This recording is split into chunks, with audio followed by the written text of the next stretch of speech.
All new, updated version. Introducing the next version of our watch. Now our watch model is better than ever.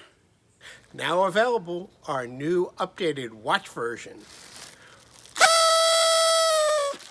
Does this happen to you? You buy a watch only to find out that in a year or maybe less, they update the model with improvements. Where does that leave you? And what do you do about it? Let's discuss on this episode of Adventures with Time.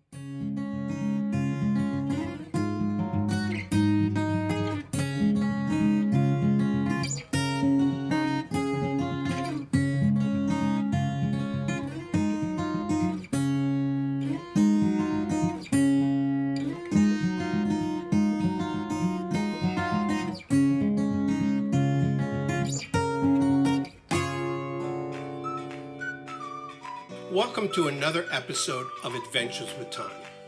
On this channel, I chronicle my experiences in watch collecting. Sometimes I review watches, sometimes I talk about horology and watch collecting. Sometimes I demonstrate working on watches as best as I can. On this video, I wanted to discuss the tendency of watchmakers to release an updated model shortly after their initial version. This has happened to me more than once. Has it happened to you? Does it impact your enjoyment of collecting? I'd like to explore this practice, not to criticize watchmakers in any way, rather to focus on how we deal with it as collectors. But before we get started, a wrist check. I'm wearing my Tudor Black Bay 58. It's a beautiful day out here, and I thought I'd take this watch out for a spin. What prompted me to make this video is the recent release by microbrand Zelos of the updated version of their Horizons GMT. Now, I purchased this first iteration of the watch just 12 months ago in May 2019, and I really like this watch. I selected the Hunter Green dial, which came with the ceramic stainless steel bezel, and I've been enjoying wearing this watch ever since. I love the combination of the dark metallic looking bezel surrounding the dark green dial. The 40mm case width is ideal for my 7 7/8 inch wrist. The only issue I had with the watch was that the bezel was implemented with 60 clicks. Now this is a GMT bezel, which has hour markings for each of the 24 hours in a day. What's the problem? Well, a bezel with 60 clicks only allows you to align the even number hours of the bezel with the hour indices on the dial. You need a bezel implemented with a number of clicks divisible by 12. I don't fret about this much because I hardly ever need to track 3 time zones. I use the GMT hand for the second time zone, and sometimes I'm in a time zone with an even number of hours off from what the watch is set at, so I can align it exactly. But Zelos recently announced a new version of this model. Included in their updates is a 48-click GMT bezel, allowing the bezel to align any of its 24-hour indices correctly with the dial. The other changes aren't really significant to me. A slightly slimmer case with a box crystal, lume on the bezel, which is nice, and the purchase price now includes a stainless steel bezel. My watch came with a rubber strap. The price has increased partially due to the inclusion of the bracelet instead of the rubber strap that my watch came with. So what is one to do if you want this new version? Zelos is not the only watchmaker to follow this practice of coming out with updates relatively quickly after the initial release. I've noticed that other brands have done this. Even brands like Rolex will update their watch models every few years.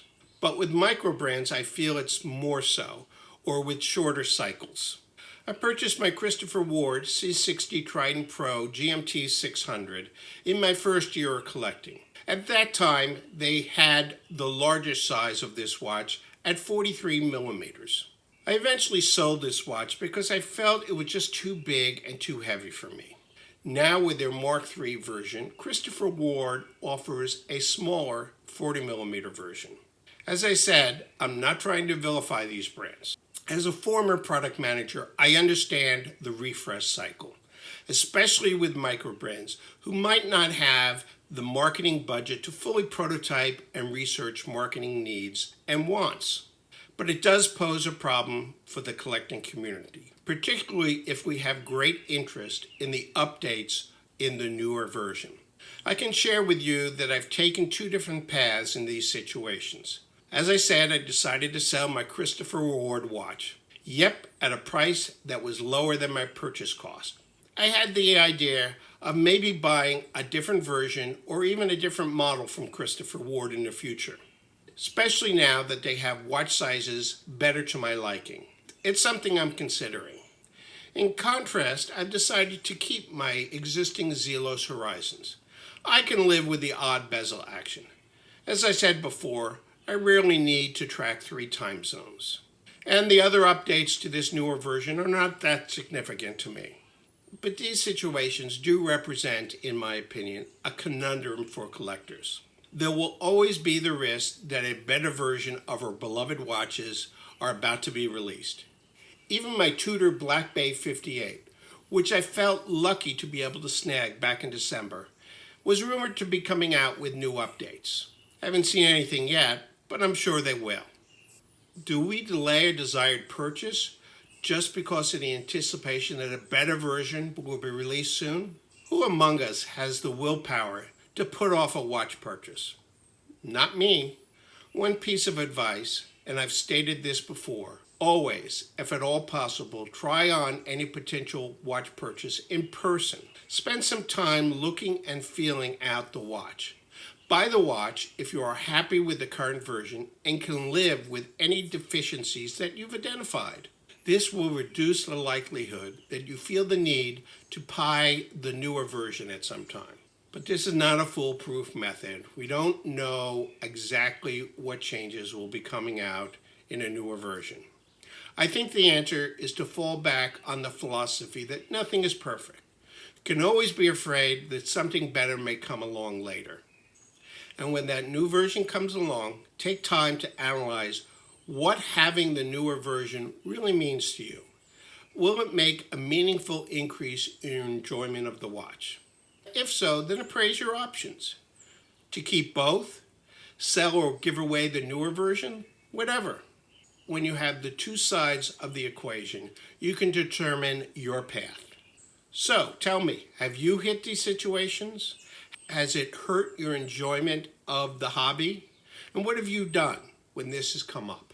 I'd like, and I'm sure other viewers would like to hear your experiences. In any event, thanks for your time and interest. Remember to comment, subscribe, and like this video. All of this helps me to make better content. I'm planning and looking forward to my next video. So until the next time, I wish you well.